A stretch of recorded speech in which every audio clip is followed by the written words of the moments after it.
So, welcome everybody to the first of the Sunday Sex Schools. And this week's topic is what women want.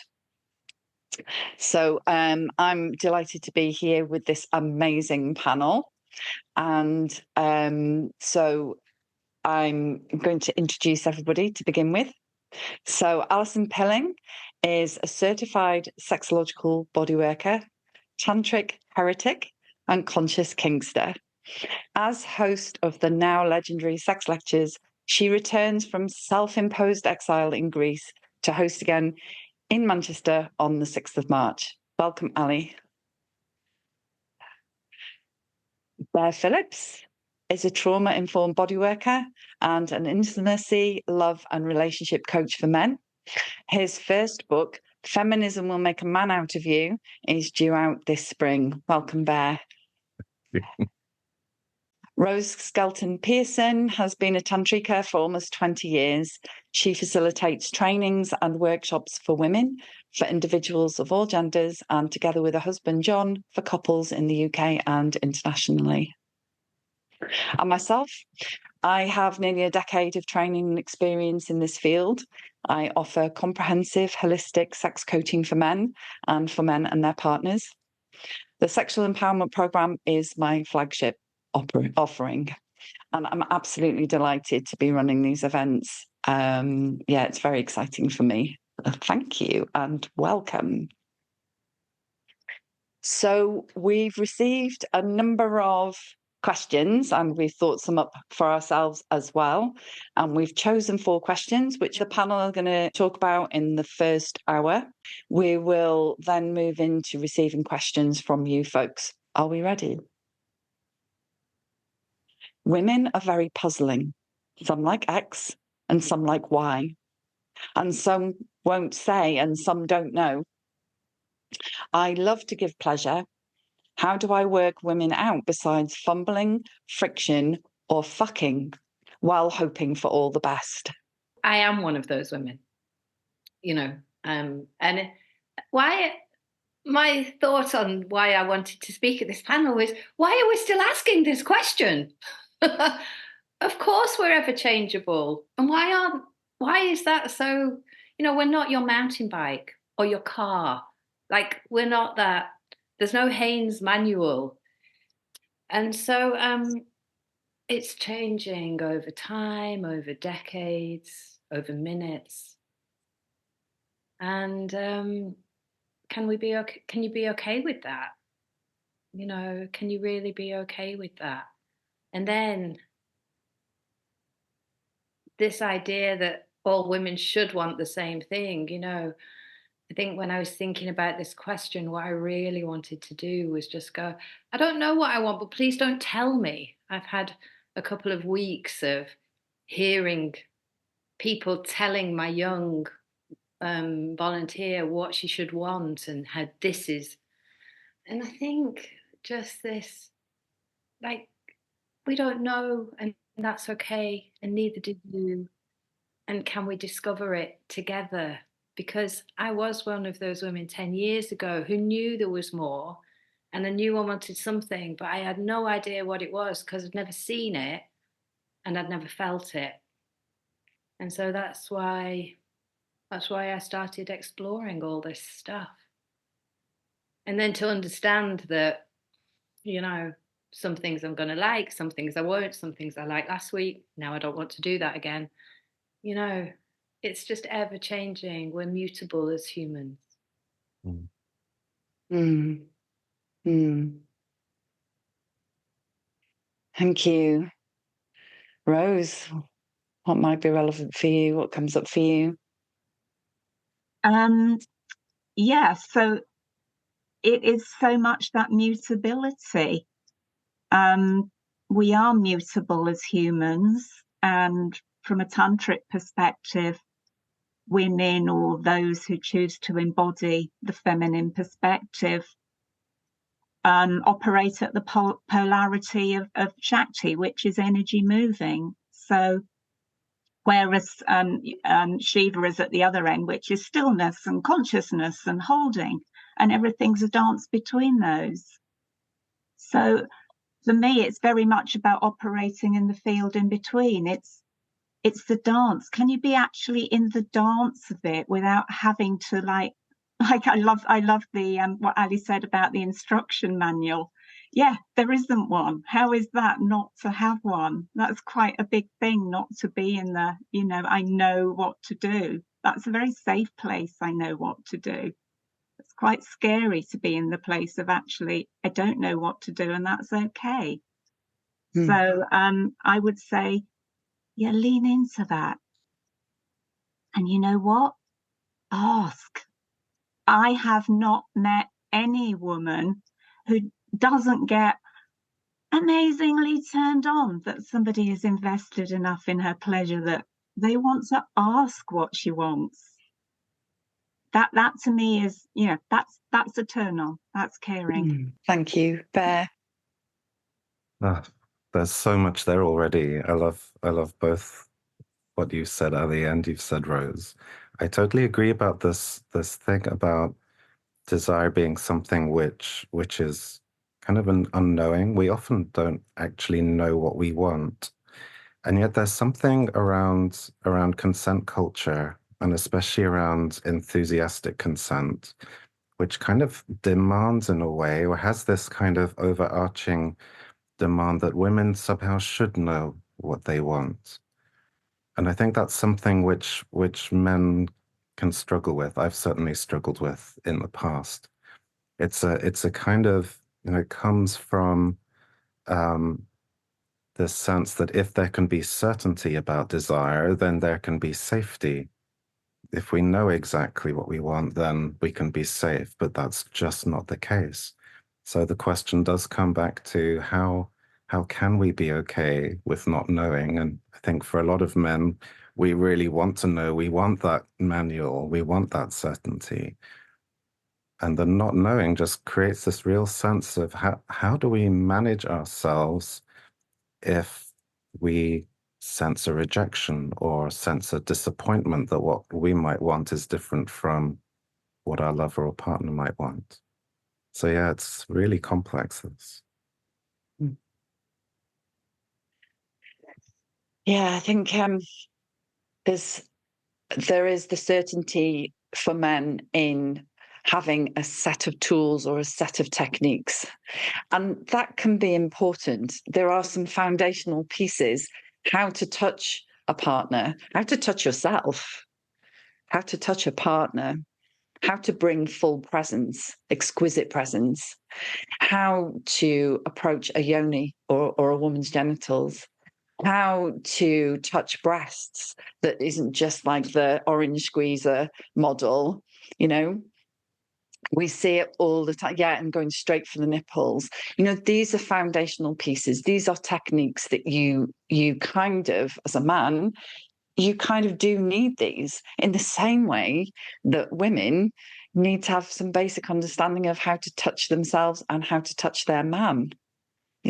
These are techniques that we need to learn in some way. And those are the foundational pieces. And then when there's some confidence in that, then there is the ability, there is the confidence to be able to be vulnerable. But it's kind of finding the courage to get it wrong in a gentle way and to receive feedback and to learn and be open and vulnerable to getting it wrong and finding humor in that sometimes. But it's, it's scary, complex and scary. Very scary, but it's changeable in each and every present moment. And, you'll hear me talk a lot about this, but consent is absolutely imperative. And doing, finding out more about consent for yourself first before you bring yourself into connection with a lover. This is a massively important step. So I recommend the Wheel of Consent, and there are other consent models out there, but if you are uncertain in the bedroom, then get in touch with one of these consent models and do some training, because it can be so beautiful and transformational. It's okay. I was about to say, just try everything. That was what I did. But do something. Yeah. It doesn't really matter where you begin.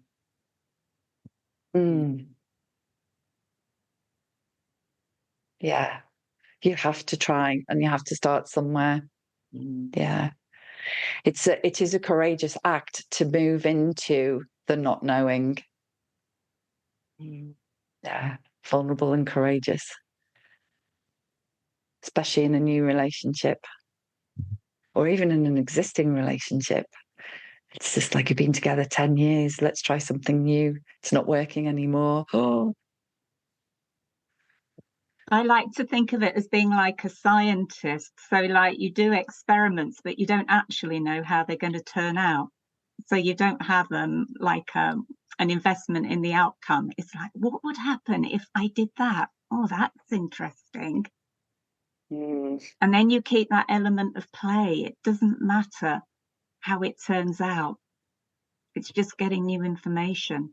And I think how to ask is one of the great keys as well, because instead of, I've been in situations where I can tell people are just trying to work me out by doing this or that or this, and I'm kind of watching it happen and just like, well, just ask. But asking, how do you do that? And the two big questions that we ask of will you and may I. May I is something I want to do to touch you, and will you is something I'd love you to do to touch me in a way that I might have noticed I want to be touched. But may I and will you? And then these little answers, yes, no, and maybe, if we could do it this way. So it's not like there are really big things. You don't need to be some tantric guru, but just these small things. I mean, the first time somebody said, "May I nibble your ear?" It's the first time anyone had ever asked me that. And it was just like, wow, and I had a chance to think about it. And it was just, oh God, something in me just could relax, because someone was saying what they wanted to do, not what they expected of me. And it was just so soft. It was really nice. These little things. Yeah, and can I add on to that? What you described so beautifully. Also, I think the key thing is then when you try it, you have to go slowly enough to know, does that actually feel good? Because if you go too quickly, you don't know whether it feels good. So it's really slowing up and taking the time to notice, does that feel good? Oh, maybe it does. That's nice. It's something about being aware of power dynamics and being aware of how we've been socialized as men and socialized as women. And there's something about how we listen. So we can ask, but can we actually hear the response that we get? Because the response may come verbally, and a lot of men will be really happy with, great, I got a yes. It's a yes, good to go. A response can be a kind of a non-verbal one, but it can also be energetic. And it's really important to be able to develop that sensitivity in ourselves, to be able to actually hear what the body of a lover might be saying to us. It might be that they can't actually articulate a desire, a yes or a no, but can we also feel what is happening? Is our partner still with us in this moment? And that's something which kind of very easily can get lost, where in socialization, women are taught to prioritize men's feelings and prioritize men's wants. And I've been in situations where consent has got very tricky, where I received a yes, but actually the person I was with was doing what they thought I wanted them to do. And so this thing of being able to really attune ourselves to hear, to ask for sure, but then to hear the response, that's really critical, really critical. So the next question is, growing up, I learned that I should always be in charge and in control of sex, to know what I want, and that women would respond positively to my confidence. I'm worried that getting lost and asking for directions would feel indecisive and unsexy. Would that not be a turn off to good sex? Maybe I can continue then from what I was saying just now, because I think there is something again around how men are socialized around asking. Like we are taught from such a young age to be independent, be stoic, to be the cowboy who needs no one, who knows it. I mean, how many times I'm laughing at myself, how many times have we been with men, or if you're a man listening to this, been in that place of, okay, I'm lost and I refuse to ask anyone for help. I refuse to ask anyone for directions to get me out of here. Because somehow there's some admittance of our lack, that somehow if we have to ask, there's something that is missing, that we should know, that we should have the answers. And I think that's just a piece of the socialization for us men we need to just get over. I think when we're young boys, what we learn very quickly is that if we don't have that certainty and if we don't project that sense of knowing, then we'll be vulnerable. We'll be making ourselves vulnerable to other boys, to other men. But there's such an extraordinary sense of like kind of confidence in ourselves when we can know that we can ask and not feel shaken by whatever we might get back. Asking is a vulnerable thing to do, but to be able to find that kind of centered groundedness in ourselves, where we can ask and be okay with whatever the answer is, that's a very different proposition. Thank you. Yeah. Rose, your thoughts? So yes, I guess it's what I would call the princess in the tower fantasy. That I'll just like sit in the tower with my hair hanging down out of the window, and this prince is going to ride along on a white charger and whisk me out of the window and take me away and ravage me, and I'll just lie there like a plank of wood. But somehow he'll magically know exactly what to do. Which I guess is kind of what it sounds like. It's a fairy tale. It's not real. And actually, if you get down into it, that's not really something I'd want to be real anyway, because it's pretty disempowering for a start to expect somebody else to like come along and have all the answers. Yeah, and it makes me so much less than I am. So yeah, I want someone to ask me. I want to be involved in this. And again, I think it comes back to what you were saying at the beginning, Sian, about if I expect somebody else to know what it is that I want, I'm giving away the responsibility of knowing that for myself. So actually, I need to do the work first. I need to know what I want. And if I don't know what I want, then let's set about finding what I want. Do you mean as a woman, Rose? Yeah, as a woman, Yeah. Yeah, really important. And then when I have ownership of that, then I can share it with my partner, and what a wonderful gift I'm giving to them and to myself. Yeah, thank you, Rose. Ali? Yeah, following on from both of you, I just want to talk about the moment of taking in the wheel of consent. When, for those of you who don't know the wheel of consent, taking is being able to touch someone else for your pleasure and to see the feeling in your own body rather than get vicarious pleasure because you've seen somebody else having a nice time. It's like feeling it in your own body. And learning to take is a way that you can feel the sensations in your own body. And although taking, it's more like taking in sensation.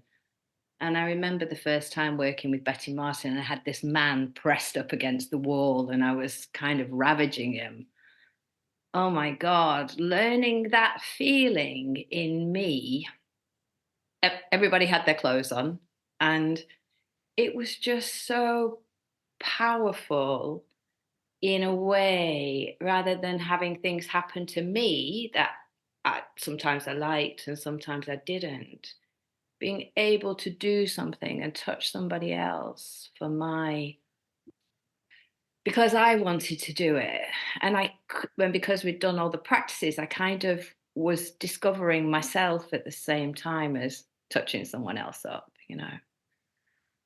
Oh, and it felt like liberation, you know, so I'm really answering that question of, it's okay for a man to let go and not know. And it's really empowering to be able to kind of look at someone and kind of go, this is how I want to touch you, baby. And whether that's soft or sweet or powerful or kinky, it doesn't really matter. But having the space and time to kind of work out what I wanted and then to feel my way into it and feel the eroticism grow, it was a really pivotal moment. And, you know, I'm very practical actually about how do we learn this stuff. And I think, yeah, I've learned over time that having the space to choose what I do rather than what happens to me has been a really important part of the equation. So it's about men having the courage to step out of the socialization and ask, be in the vulnerability of asking. And it's about women getting out of the princess tower and doing the same, understanding their own bodies so that they can ask for what they want, so they can be a guide for men. And then it is about stepping into the power of asking for what you want, taking what you want within the context of the 3-minute game, which is not just like ravaging for the sake of ravaging. We're talking about proper consent here. And the 3-minute game is part of Betty Martin's canon of work. It's the central piece, and taking is the most important part of that. I believe, because until you've got the taking and allowing right, you don't understand the rest of it. So for people who are new to all of this and don't understand that, again, it's another reference for the Wheel of Consent. School of Consent is the home of the Wheel of Consent, and Betty Martin also has a website with lots of resources on that. And all of us here on this panel are familiar, including Fennel, are all familiar with or have done some work on or done the training of the Wheel of Consent. So it is a foundational piece for me. Thank you. The next question. What the same woman wants seems to keep changing. She doesn't like what she liked last week or last night or even 5 minutes ago. How am I supposed to keep up? As I'm not a mind reader, it's very frustrating and makes me feel I can't get anything right. Who'd like to go first on this one? I will. Thank you, Rose. So, yes, it's another layer of complication, isn't it? Like, not only different women like different things, but actually the same woman likes a million different things, and it seems to change all the time. So it goes back to this question of mutability. So, yeah, what to do about it? I'd really like to put it in context, because actually this makes me laugh. When we run workshops for individuals and people go in a partnership, whoever they are, to do an exercise or something together, even if people have fears because they don't know the other person, somehow it tends to all work out all right because they're on their best behavior. But then when we do the same things with a couple, oh my goodness, like suddenly they're all triggering each other. Like, you're telling me I've got it wrong. So when somebody's trying to give some guidance, people are taking it really personally. And so let's start with the what not to do.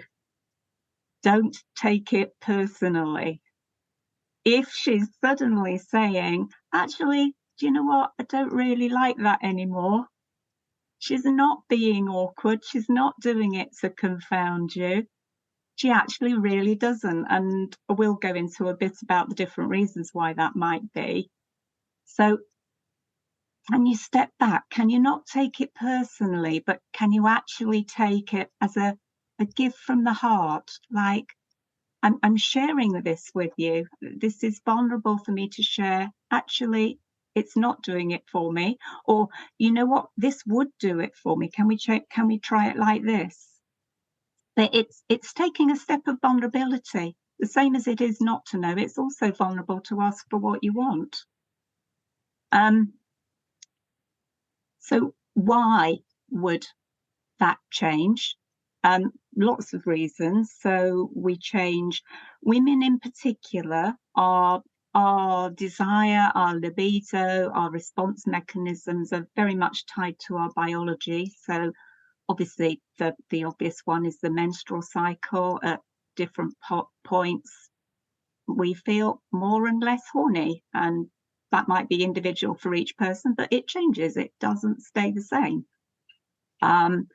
During prolonged periods, it changes. So life cycles, motherhood, menopause, very much menopause, which perimenopause, menopause takes years. And it's not this beautiful sudden decline in hormones that we can track. It's actually a wild fluctuation. And fluctuating hormones has an impact on desire. So biology is one of the things. Context is another thing. So women generally, more than men, are much more context orientated. So the setting, what's going on. So in theory, we could be going through exactly the same moves as we did last time and we did the time before, but the experience will be different because where we are different, what's on my mind is different. Did I just have an argument? It's very much more relational for women. It's a generalization, I know, but women find it much more difficult to get in the mood if there's a relational rupture. Men very often feel sex as a way of repairing a relational rupture. So that's actually quite a big difference. And the other thing is that energy moves as well. So as pleasure builds, energy hotspots actually move, the geography shifts. So if touching on that particular point was the point 3 seconds ago, actually it can shift. So it's about being able to track that. And I would say going slow so that you can track it. I'm 60 now. My body's changed, you know. What was the driving force? Whatever. I mean, love still underpins things, but when I was younger, it didn't, you know. But I want to tell you, I went on a Tantra course. I think it was like my second or third Tantra course that was called Aspects that Shakti Tantra ran. And I don't think they run it as part of a longer program now, but it was called Aspects, and it was about these 8 different kinds of energy, and we got to feel them and see them, and they were called adventure, convention, the body, power, innocence, transaction, ritual, and energy. And I think it's based on Kadoshka, these eight different aspects. And oh my God, this I said at the beginning, I didn't know what I wanted, but I wanted more. I just didn't know what it was and I'd never seen it. Going into that weekend course, I think it was like my third Tantra course. Oh, but in that room, suddenly something in me kind of went, here it is. And it's a nice tidy classification, 8 different things to try. But the part of me that loves novelty and variety and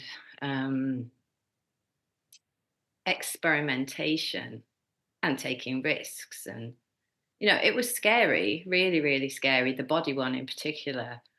But I think that something in me answered the question of what the more was, and then the different ways that you could put this into practice. Because let's face it, heteronormative relationships, well, any sort of long relationships, they get a bit boring over time. But if you're stuck with the same person forever, then changing what you do in it and changing the potential and possibility in it is going to, like if you can make somebody fill the dishwasher on their knees, for example, that's much more fun on a Tuesday evening than just the routine, and how do we make domesticity enlivening? I mean, what would I know about domesticity, honestly? But sort of finding this possibility in adventure. Convention was like, what do we do regularly? Where's the vanilla sex in this? Body is massage and, you know, adventure was taking risks. Power was power dynamics that Bear talked about earlier of domination and submission and all of that stuff, kinky stuff. Innocence, like the sweetness and beauty of that and the transaction, if you do this for me, I'll do that for you, like what can we bargain with? And although it sounds mercenary, actually, there was a real joy in the radical honesty of that. And then doing the rituals, the tantric rituals and the energy and the soul gazing, it was just, I could find the how. Sometimes I'm a why person. Why do you want me to do this? But if someone shows me how, and then I choose it, the range of possibilities for pleasure. We're talking about how do we know ourselves and how are we known by someone else and how do we get to know someone else? How do we expand our awareness and our intimacy and our feelings of support and safety and discovery? And there's just so many ways into this, rather than just getting on some heteronormative conveyor belt that all sex leads to, all kissing leads to this, leads to that, and there we go. So how do we step off this conveyor belt? And the news from the other side 10 years later is there are so many ways. Thank you, Ali. Great. Yeah. There. Interesting question. I could listen to you all the whole day. I also can't get dishwashers out of my mind now. There's something like I love what both of you have said so far in response to that question. There's something also that needs to be mentioned, I think, about trauma. I think trauma is a really important piece to hold on to. I don't know if kind of any of these facts are familiar for men watching this, but 1 in 5 women will have experienced rape or attempted rape in their lives. 1 in 5. And the numbers then for women who will have experienced any form of transgression or abuse will be far, far higher. There is something about a kind of, for many, a fear that is kind of carried around, that becomes a kind of embodied in our bodies fear around the threat of male violence. And it's a really interesting thing in recognizing for myself that applies to us men as well. We men are equally concerned about the threat of male violence from other men. But it's just something that then needs to not be forgotten, because when we are being intimate with someone, when we're really connecting with someone, when we're in that incredibly vulnerable space of sexual expression, it all comes down to how well we're able to attune with each other. Are we really present with our partner? Are we really hearing them? It's back to that thing of like, can we tell where they're at? Can we tell what's going on? If one of us like disappears into a kind of a mental fantasy of some kind, then that connection is lost. And so, of course, it's likely that one or the other will feel like, wait, I'm on my own. Suddenly I don't feel I'm being held. I don't feel I'm being heard. And so that just simply the ability to stay connected or notice when we become disconnected can massively impact on how the other person feels when we're being so vulnerable with them. So I think there's just something there about then how do we come back to presence? For me, it's about being present to and with the person that we're connecting. And that's a way into that is through different people do it differently, but breath is really one of those foundational pieces around using breath as a way to come back into the body and into ourselves and into the present moment so we can stay in connection. And from that connection, be able to be clear about what we do and sometimes what we don't want. Yeah, sometimes it is more about what we don't want in order to not be re-traumatized or relive the trauma that we've experienced before. And there's something here. I mean, I'm loving the answers and the variety of them, which is absolutely gorgeous. And another thing for me is around stress. I interviewed Claire McCauley. What she said really reminded me that stress and arousal cannot happen at the same time. Stress produces a chemical called cortisone, which cuts off the arousal response. So, and this is particularly true for women, and particularly true for women as they move through life into midlife. As midlife tends to be those really difficult times when you've got wayward teenagers, or you've got children leaving home, or you've got aging parents, and you've got career choices. In some ways, life can become easier, but the typical heteronormative life is that life gets more stressful. And it's when menopause kicks in. And so we've got, as Rose was saying earlier, we've got these fluctuations in hormones, in what our body is able to do and able to focus on. So there's all of this going on. And often women carry the emotional load. Women are often doing the majority of the decision making at home, about the family, and often women are also working as well as taking the lion's share of childcare. That's traditionally how it's always been and still is for many families. We're still living out that socialization. And so women are reaching a point in life where they are stressed. And when cortisol is present, if the woman cannot find a way to relax and allow arousal to happen, then it's just not going to happen. That's really, so there's trauma, there's stress, there's boredom, the absence of variety, and there's these other factors going on as well. Yeah, huge. And men need to understand this. I guess that's the thing for me. Yeah. Just to add on to that, I love what you're saying about that, Sian, because it applies to men as well. That a lot of our kind of performance issues, for want of a better term, come from exactly the same thing. If we can acknowledge that when we struggle to get it up when it comes to sex, that at some level, whether it's conscious or not, there is some sense of a lack of safety. And that's something that's really important. That lack of safety, again, for me, comes back to if we're really present with ourselves as well as present with the other person. Thank you, Bear. Yeah, thank you for that reminder. Yeah, we are talking about what women want, and obviously these factors affect men also. And a lot of my work is around working with this with men.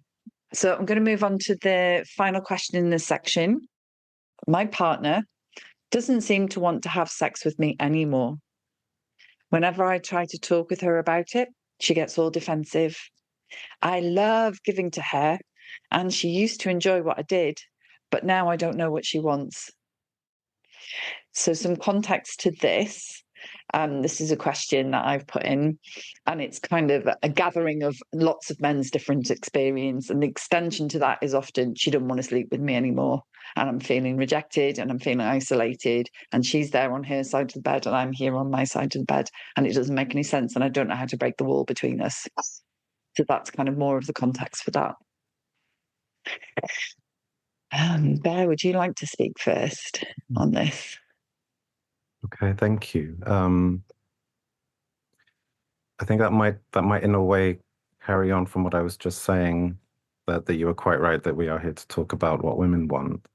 But I think there's the context for that is that I think that men can often get lost in the outcome and the objective, that what sex looks like a certain way, and it involves a hard cock and it involves penetration and it looks like a certain sequence. I think there's something about the ability to create a safe container within which pleasure becomes an end in its own right, and where pleasure can be discovered in any number of ways, which might involve really gentle, sweet holding as much as it might involve down and dirty fucking. It's a kind of being able to create that with a kind of a mutual sense, a mutual desire for each other's best interest, to be able to create a space of exploration for its own end, not a space where one of us thinks we know what we want and then feel disappointed at the sense of that being rejected. That's there's something about creating that container where it's okay, where we can be ourselves, where we can say what we need, where we can share our fears and still be held. The safer that container is, the more likely it is that something might then emerge from it. Am I answering the question? I think you're talking about safety. Safety and connection, and taking the expectations away. This is what I'm hearing from you. Yeah. Taking the performance elements away and being with purely the pleasure. Have I got you? So yeah, thank you, Bear. Yeah. Annie. How to respond to this? It's really, apart from I notice that I'm feeling sadness, of the gap in the bed and, who hasn't been there. And how do you build the bridge? And I don't know. I mean, that's how relationships end, isn't it? Because the bridge can't be found. And I learning to talk about emotions is really, really hard. I come from a background of thinking that I wasn't very emotional. And I've had to learn the names of my emotions. There are lists on the nonviolent communication, because I didn't think anybody would be very interested in my emotions, or when I learned to express them, being called a drama queen shut me up. And I think it's really hard for all of us. I mean, I'm not, I said I was a tantric heretic, that polarity stuff. I think there's more that connects us. Sharing my sadness or vulnerability, I hate doing it. I've hated having to learn it. I've hated having to learn that I'm not self-reliant, capable. And I've hated having to express my sadness and disappointment. And yet, in a way, learning that these emotions, lots of times you're on a workshop and everybody goes, all emotions are welcome, but they're talking about these big ones like tears and anger. But what about the little ones like indifference and boredom and can't be arseness? And, the more I've hung out, I mean, one of the great benefits of taking a quest like exploring your sexuality is you do meet some great people who are a lot more emotionally capable than I used to be. And so learning about emotions and not thinking that they're weak, it's tough. It's tough for Mm. all of us. It's tough for all of us because we all think we should have this shit sorted and no one has. Thank you, Ali. Yeah. Acknowledgement. Mm. Mm. And as we've just had a post in the chat just to say that some folks will need support to get to even acknowledging where they're at.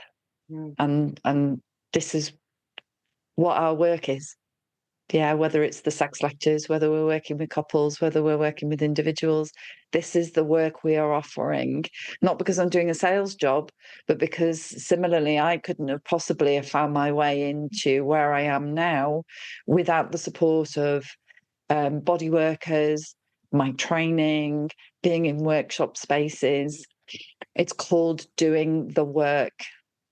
Mm. And it is about, for me, it was about growing up. It was about finding space where I could be safely held, where I could move into petulance, or I could move into stamping my feet and going, it's not fucking fair. I never got picked in netball and I don't get picked in these spaces, and having a tantrum and that being okay. And somebody going, it's okay for you to have a tantrum. And I go, what? It's never been okay for me to have a tantrum, but all of a sudden it is okay. And I can be held and still respected and loved in that space. And so, yeah, it's called doing the work, whether it's through counselling or psychotherapy or a tantra workshop. It is, or whatever sphere, whatever entry point it is starting somewhere, because doing nothing is not an option anymore for any of us. You're all watching this because you have a stake in this. Either you're a practitioner yourself looking to learn more, or you're a person who wants to learn more, who's making a start somewhere. And one of the things that came up as you were speaking was very often we move into intimacy because, you know, particularly for men, like one of you said before, you know, we move into sex because that's the way to make connection. That's the only way a lot of men do know how to make connection, is through sex and intimacy. Actually, when we ask ourselves the questions, why do we want to have sex?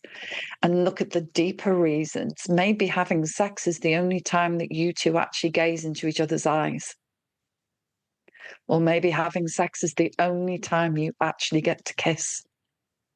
Or just after sex is the only time you get a real proper cuddle in the whole of your month together. You know, sometimes there are deeper needs that are being met through intimacy that we only know how to reach for when we reach for sex. And so trying to find those needs being met in other ways can take the pressure to perform off for both men and for women. Take the pressure off the need for sex, and maybe sex will happen.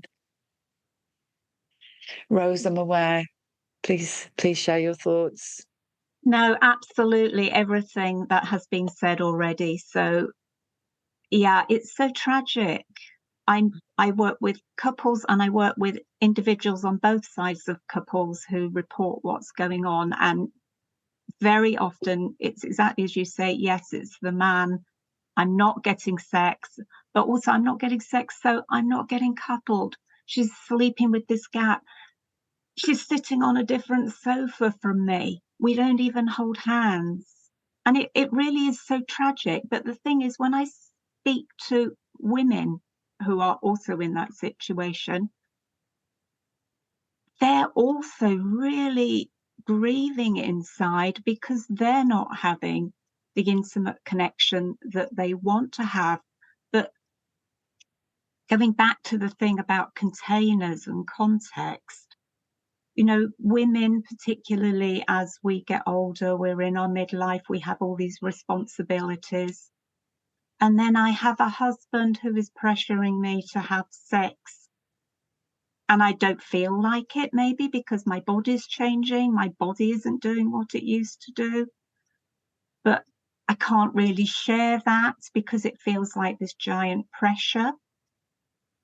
And so I get to the point where actually I don't even respond to a kiss or a cuddle or a touch, because I'm terrified that if I lean into that, I'm going to be expected to have sex, and that isn't what I want to do. Or not in 5 minutes flat anyway, but in my fantasy, that's what I'm agreeing to. So I loved everything that Bear said about creating, the container for safety and intimacy that doesn't necessarily have the expectation that it's going to lead to sex. There's a couples therapist that I really love. Sadly, he's died, but he's got some great books, called David Schnark. And his offering to people in that situation, it's something called an extended hug. So when you go to bed, he says, all you have to do is you hug each other. You lie next to each other, preferably skin to skin, because that stimulates the oxytocin and feelings of safety. And you just hold each other. And you hold each other and you breathe. And you do it for long enough that you can feel the tension dropping out of your body. Going into what Bear was saying about attunement. And what you probably find is by that point, you're starting to breathe together. So you are coming into attunement, but you have to do it for long enough that happens. So it's not a quick, like, right, that's done. And that's all. That's all the homework is. Because if you can go into that place where you can drop into the safety, parasympathetic nervous system, then maybe, just maybe, the one who has been terrified of responding actually doesn't have to respond, because there's nothing pushing towards her. And in that space, by creating a space, maybe, just maybe, she might want to start moving forward. So it's a place of maybe. I think that's so beautiful, and it's so simple. Thank you, Rose. Thank you so much for the reminder of that homework. It's really touched me, as it often does. This invitation into connection, human to human, skin to skin, and to see what's between you without any of the pressure. Thank you. I can hardly believe an hour has gone by already. And it's been really beautiful being in conversation with you so far. I'm going to invite the audience now to post in the chat any questions or responses that are burning for them. Most of the shaming that affects our sexuality happens before we're even 7 years old. How can we raise that child? Yeah, it's put a phrase in my mind that I've heard, that shame is like a vampire. It likes to operate in the dark. So the antidote to shame is to bring it into the light. And it's about creating safe spaces where we can tell the story of that shame, in a place where actually that small child is safe. It's not the same situation as it was when it actually happened. And then it's not stuck anymore. We can move with it, and it allows space for maybe something else to come in there, even if that's just possibility. But possibility is space. So I'm just clarifying, are you talking about now an adult survivor of childhood shame? Mm-hmm. Yes. Yeah. Thank you. I think this question was really about how we raise that child. This is what I mean. And somebody else has put underneath that, don't even get me started on that. A childcare educator has placed that in the comments box. So It's a risky question to ask. Does anybody have any thoughts? Ali? Yeah. I don't have any children, so I'm not going to answer the question other than to say, don't skip the generations, do model it, go. And we all hope our children will have better consent skills. Well, I imagine parents do. What would I know? But go and learn it yourself and model it. That's then a child grows up seeing consent and pleasure modeled, and arguments healed, and it's how do we model it? I think is the question. I never saw it. I grew up in a Catholic household. Good God, no one ever talked about sex. Didn't exist in my house. So which is why it has had such a frisson. Yeah, thank you. Like Ali, I don't have children of my own, but I am a survivor of childhood sexual abuse. So I have my own kind of journey of recovery from that. And I think what Rose is speaking to is actually incredibly important. This piece of recognizing how debilitating shame can be, and how compassion can really be the piece that addresses that and diffuses it. And as Rose was saying, that we can't even begin to bring compassion when we can't speak about our experiences or can't share our experiences. And I think a big part of the healing for myself on my journey was this piece of back to safety, back to being held in safe environments where I felt that it was truly okay to be myself, to at least make little steps to even beginning to appreciate myself, or even beginning to love myself. And these are lifelong journeys.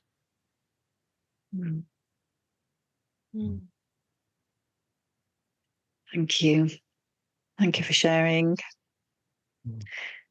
I am a parent, and my daughters are now in their early 30s. And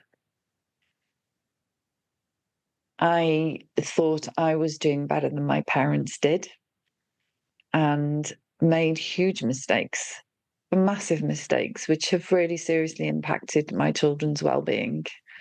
And yet I thought I was doing better. Years of therapy, and I realized that shame was so present in me, deeply, deeply present, that it affected all of the ways that I interacted in my relationships with everybody, including my children. And I don't know if it's ever possible because most people of child rearing age haven't necessarily gone through the process of working with their own shame, or being in therapy, or even acknowledging that they need help or support around this. And so how can they then provide an environment that is safe, that is shame-free for their own children when they're still working on their stuff?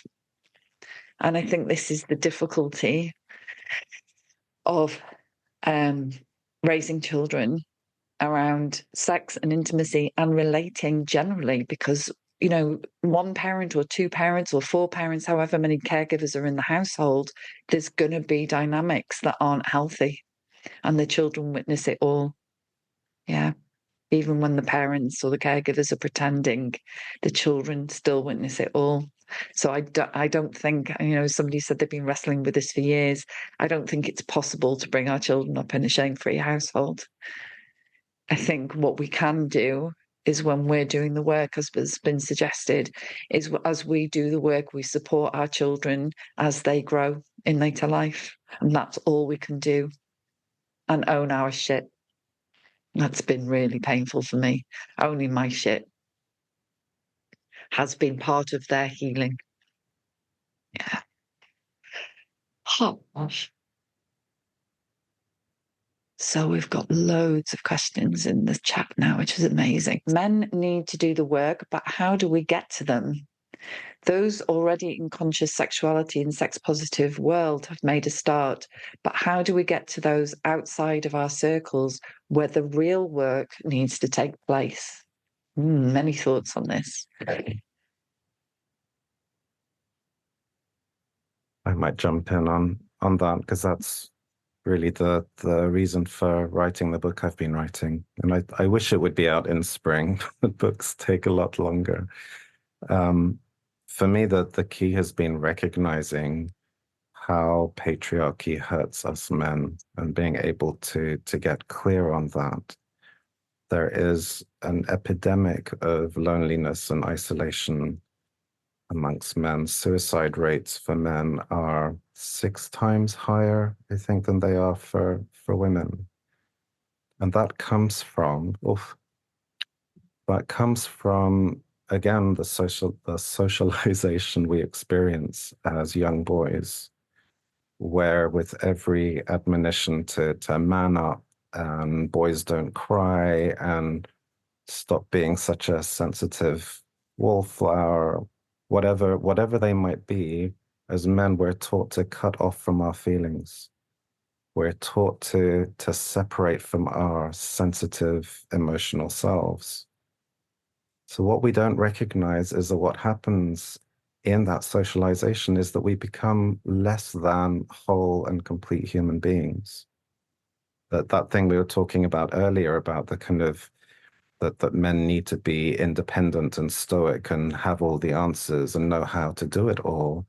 The difficulty around being able to ask means that we also struggle to ask for help. We struggle to ask for support.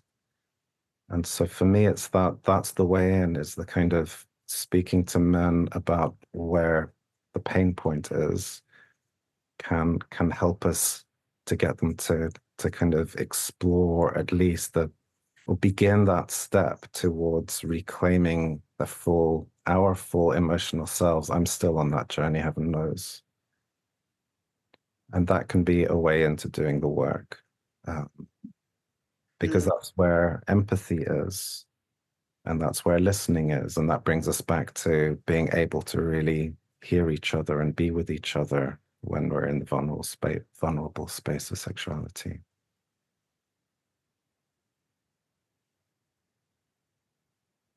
Thank you. I think for me, how I approach this is exactly how I experienced moving into the Tantra world. For me, my motivation was I wanted to be some kind of sex therapist. So, and I looked at the formal options, university, didn't want to do another degree. So I chose Tantra as the route. But the thing that quite often draws people to these places it's something to do with sex, and I'm going to talk about men now specifically. It's something to do with sex. There's more to sex, like Ali was saying, there's more to sex. I know there is, I don't know how to get it, or there's a problem with sex, I'm not performing as I should do, or I feel inadequate, or I'm a late virgin, or something along those kinds of lines. Often, sex is the vehicle which people present with. Sex is the problem, and then they search for a solution to that. One thing working with men over my time, and I work almost exclusively with men and their partners also, but is that once they get into understanding that the problem around sex is not the problem around sex, the problem is trauma or not feeling safe or history or body image or psychology or the way they've been brought up or their myths around sex and intimacy or their inability to communicate, or as some of the things that Bear's referred to, this cutting off from, this avoidance of, this being emasculated by the way that boys and men are brought up in this society. And one of the things I've consistently had to learn throughout my work with men is, how can I go deeper? How can I offer something deeper that enables men to do that work, which obviously impacts on their sexual well-being? Because when any of us access our vitality and our own personal truth, when we access this, then when we get rid of the stress, when we deal with the hormones, when we deal with the trauma and the shame and all of that kind of stuff, then libido finds its way.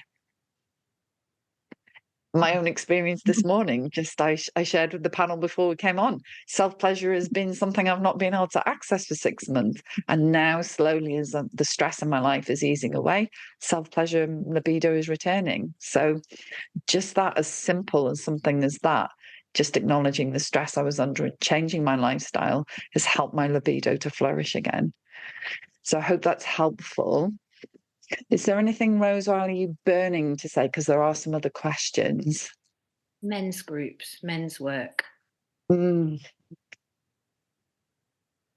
Yeah, thank When you. there's not this reliance on women to provide intimacy. There was a men's work retreat in Corfu last summer, and one of them said to me, it was like when men could open up to each other and feel, listened to, safe, all that, then there isn't the pressure to go to try to get that. Yeah. So men's work and men's circles, I think, is a really amazing way in, Sean. Great, thank you. I was really interested in the title of today's discussion. Were we going to be told what women want? There is no manual, as the panelists have rightly acknowledged. It struck me as the discussion ensued that maybe the manual isn't written, as it's both incredibly simple as well as incredibly complex and nuanced. Simple as it can probably be narrowed down to one word, ask, but also complex because of where that might lead and all of the layers that might come from that initial ask. So no, there isn't a manual. You're absolutely right. And all of us have said this, but I just want to, this latest book that I'm reading, The Man's Guide to Women, which is, for most of us in the field, it's a bit like, oh God, what bollocks is this now? But actually, this is a pretty good book. I was beautifully surprised. So The Man's Guide to Women, it's not a manual, but it will help you on lots of levels. Just check that book out. And so this might be a really nice way to tie up, actually. In response, bearing in mind that there is no manual, what pearls of wisdom would you have, panelists, as we come to a close, that would kind of sum things up for you, if there was a sound bite that you might say about two men, about what women want? I would say it's about not taking it personally and keeping the spirit of curiosity. And actually, I think what Ali referred to earlier, that innocence, childish innocence of play. Play doesn't have goals. So trying to keep that spirit, the intention for that spirit. Innocence and play. Innocence, curiosity and play, I think. Is that what I'm hearing, Rose? It is. Yeah, thank you. And when I think about the most expansive time of my life, what did I want, or what did I get at the end of it? It wasn't all pleasant, but awakening, sexual awakening, mine and yours. Discovery, finding out who I am, finding out who you are. So I would think I'm going to put awakening and intimacy. Awakening and intimacy. Thank you.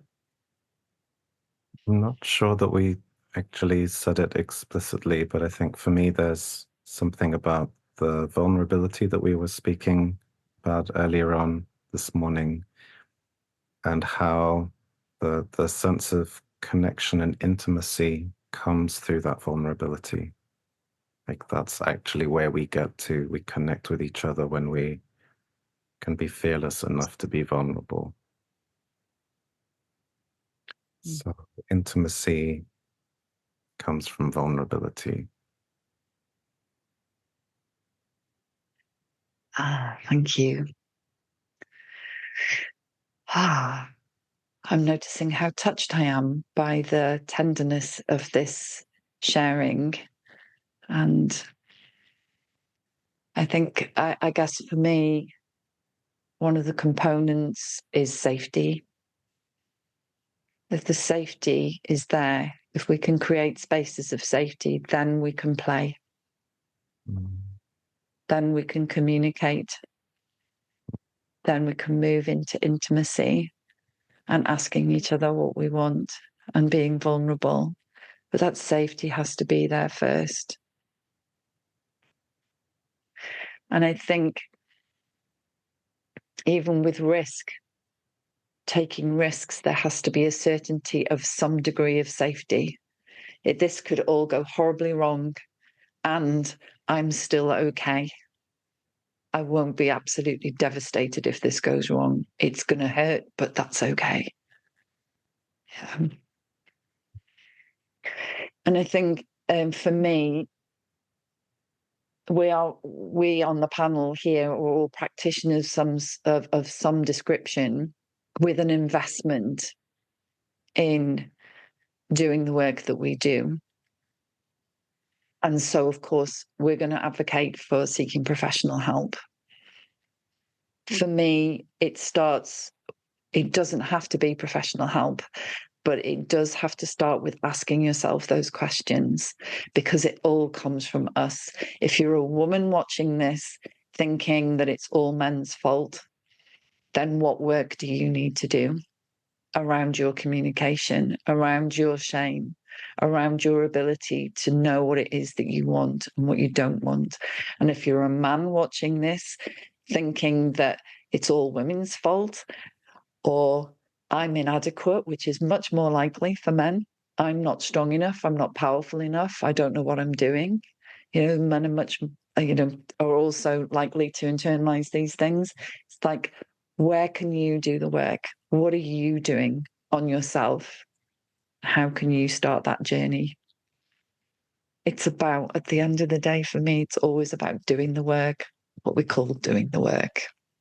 I really want to, first of all, I want to honour Fen, who in the background has been beavering away, keeping us all in safety, which is from that place of safety, that foundation of safety, we've been able to be in this space together. So thank you, Fen. And thank you, Rose. And thank you, Ali. And thank you, Bear, for coming together, bringing us together this morning. And thank you, all of you who are watching, who have signed up. Thank you for creating in this Sunday morning an antidote to some of what's going on in the world. Hopefully this has been helpful for everyone. So thank you so much.